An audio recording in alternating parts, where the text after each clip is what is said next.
నారదుడు వచ్చి దశరథ మహారాజుకి విశ్వామిత్రుడు రాబోతున్నాడు అని మానసికంగా దశరథుడిని సిద్ధం చేశాడు. ఇదే నారదుడు వాల్మీకి ప్రేరణ కలిగించి 24 గుణాలు కలిగినటువంటి ఉత్తమోత్తముడైనటువంటి వ్యక్తి ఎవరున్నారు ఈ భూమి మీద, ఎవరైనా ఉన్నారా అని వాల్మీకి అడిగితే రాముణ్ణి ప్రస్తావించి చెప్పినవాడు నారదుడే కదా. నారదుడు అనే మాటకి నారాయణ అనే మాటలో జ్ఞానము అనే అర్థం, నీరు అనే అర్థం. నీరు నిలయంగా గలవాడు నారాయణుడు, బాలసముద్రం మీద పవళిస్తాడు. నార అనే మాటకి జ్ఞానము అని కూడా అర్థం.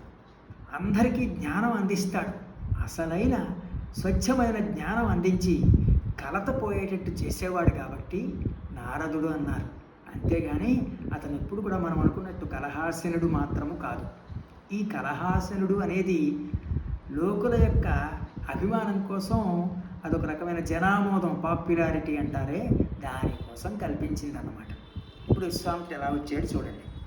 విశ్వామిత్రుడు విరవిర వచ్చెను దండకమండలు ధారియగుచును, దశరథుడాతని గనగనె సరసున అర్ఘ్యము పాద్యమున మరికనొసగెను.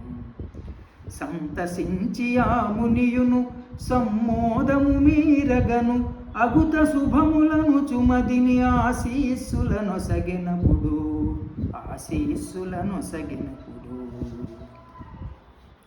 రాజసగుణ సంశోభితుడా రాజు కామధేనువును కోరియునాతడు, వశిష్ఠమునితో వైరమును నెను.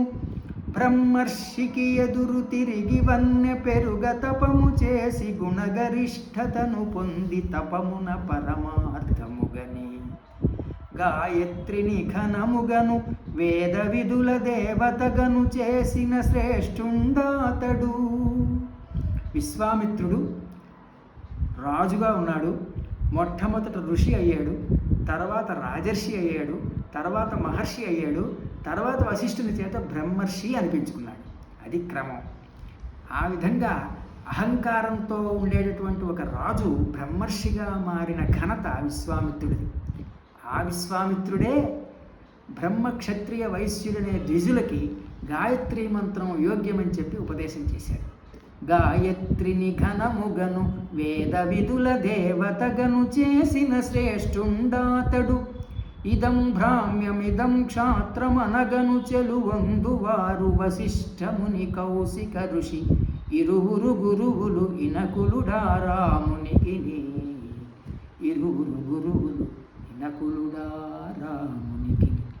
వారి యుద్ధ బోధలతో ఇనుమడించువాని తేజమనుచుపతియునాత్రముందే. ఇక్కడ పతి అంటే దశరథపతి. వారి యుద్ధ బోధలతో ఇనుమడించువాని తేజమనుచుపతియునాత్రముందే. నారదముని నవబోధయు నరనరమున జీర్ణింపగ అవయుట విడియా భూపతి.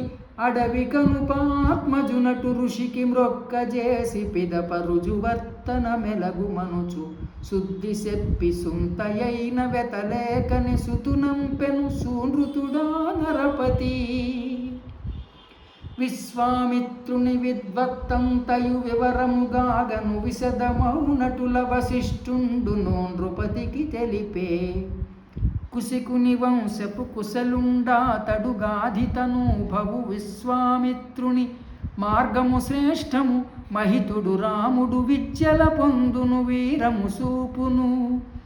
రాముడు రాణను నొందుటెగాక కళ్యాణమ్మును గనియు వచ్చునని కలిమికి రేడగు కలతను విడుమని ఒప్పిదముగనోదార్చనతనిని. అతని మాట అతని గురుతల రాజ్యములిన కులమున కావున గురి నుంచి గురుని సేవింపుము శతాయువగు. అనునామెతనవనీసుండెలమిమైని ఇనమణికిడే. స్థితిమంతుండై స్థిరముగ మెలగిన సిరిదొరయప్పుడు గురువేగతిగను. గమనం ఒప్పగ గజగతి గదిలెను పురవీధులలో పురుడించుచును. ఆ విధంగా విశ్వామిత్రుని వెంట వెళుతున్న రాముడు అయోధ్యాపురంలో ప్రజలందరూ కూడా వాళ్ళ ముగ్గురి యొక్క గమనాన్ని చూస్తున్నారు. ఆ కాలంలో అంతా వెల్లడిగా ఉండేది. రాజుల ప్రవర్తన అంతా వెల్లడిగా ప్రజలందరికీ తెలిసేది. అక్కడ అరమరికలు లేవు, పరపత్యాలు లేవు. రాజుకు ఒక వ్యక్తిగత జీవితము, ఒక వైభవమైన జీవితంతో ప్రజలకు దూరంగా ఉండడం అనేది ససేమిరా లేదు ఆ కాలంలో. అందుకే అది త్రేతాయుగం. ముని వెంటను మనోజ్ఞముగా సొగసు అతని సొమ్ముగాగా ఏగుదెంచు నినమణిగని అయోధ్యపురి ప్రజలెల్లరూ అలరిరి కన్నుల విందుగా. ఇష్టి కష్టము పోద్రోల శిష్టుడైన విశ్వామిత్రువెను వెంటనే గుచుండు బలరాముని చూడుడి భవ్య దృశ్యంబు అనుగుతం ఉండను సృత్య చనుచునుండా. కలిమి అతని నడక గలదు, కలిమి అతని కనులగలదు, కలుముల రేడవునాతడు కలిమి గొనగనబ్బురమే. కలిమి అనే మాటకి సంపద అని, లక్ష్మీదేవి అని రెండు అర్థాలు. కలిమి అతని నడక గలదు, అతని నడకలో ఒక సొగసుంది. కలిమి అతని కనుల గలదు, అతని కనులలో ఒక సొగసుంది. అంటే సంపద ఉంది, లక్ష్మీప్రదంగా ఉందన్నమాట. అతని నడక, కళ్ళు కూడా అంటే శోభస్కరంగా ఉన్నాయి. కలుముల రేడవునాతడు, అతడు అనేకమైన సంపదలు, అస్త్రశస్త్రాలు, విద్యలన్నీ విశ్వామిత్రుడు సంపదలే కదా ఇచ్చాడు.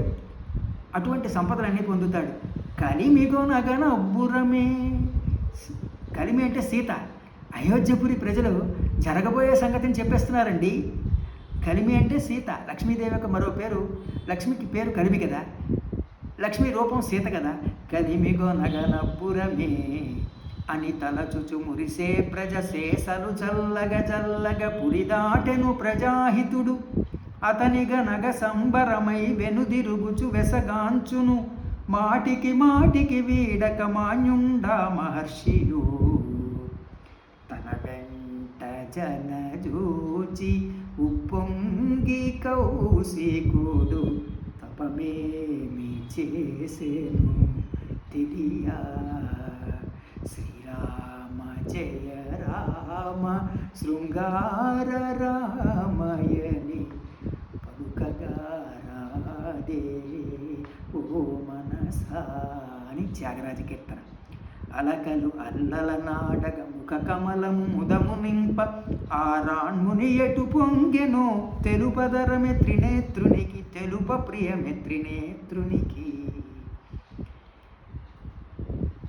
ఈ సంగతి తెలియడం, ఈ సంగతి ముక్కంటికి కూడా తెలియదని లోకల్లో అంటూ ఉంటారు.